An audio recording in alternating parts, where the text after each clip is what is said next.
बधाई अंगराज, द्वंद के लिए सज्ज हो जाइए। मैं तुम्हारी ही प्रतीक्षा कर रहा था।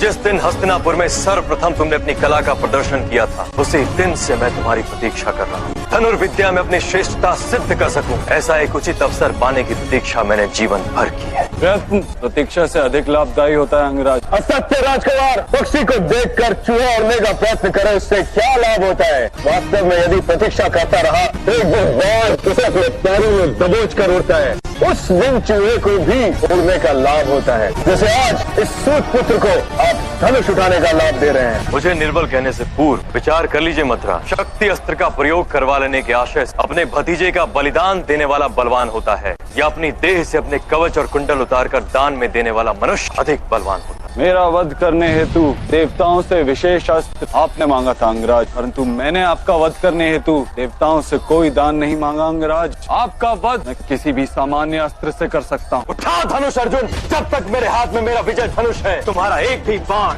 मेरे अंगों को स्पर्श तक नहीं कर सकता। उठा धनुष।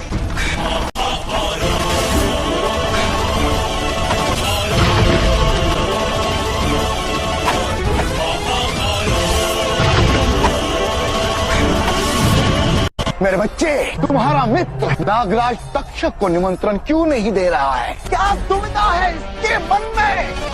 सूर्य की ओर जल फेंकने से सूर्य नहीं बुझ जाता अर्जुन। तुम्हारे खिलौने मुझे परास्त नहीं कर सकते।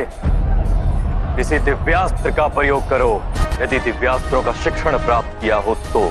जिनके सामर्थ्य में दिव्यता होती है, शस्त्रों में दिव्यता नहीं ढूंढते अंगराज।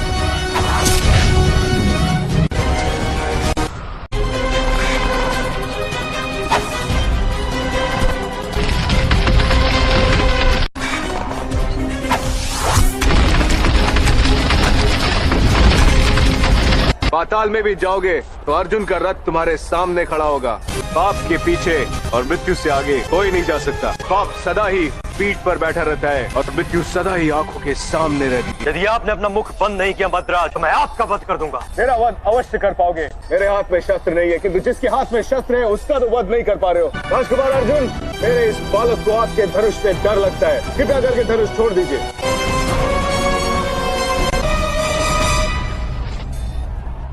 मुझे आपके रथ की आवश्यकता नहीं है मद्राज। मैं भूमि पर खड़े रहकर युद्ध करूंगा, और आप जो मेरा अपमान कर रहे हैं उसका उत्तर मैं युद्ध के पश्चात दूंगा।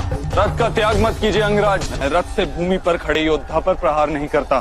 तो नीचे आ जाओ अर्जुन। नहीं पार, अंगराज ने रथ का त्याग कर दिया, अर्थात उन्होंने शरणागति स्वीकार कर ली। अब उनके पास युद्ध करने का साहस नहीं, उनके साथ द्वंद्व करना व्यर्थ है।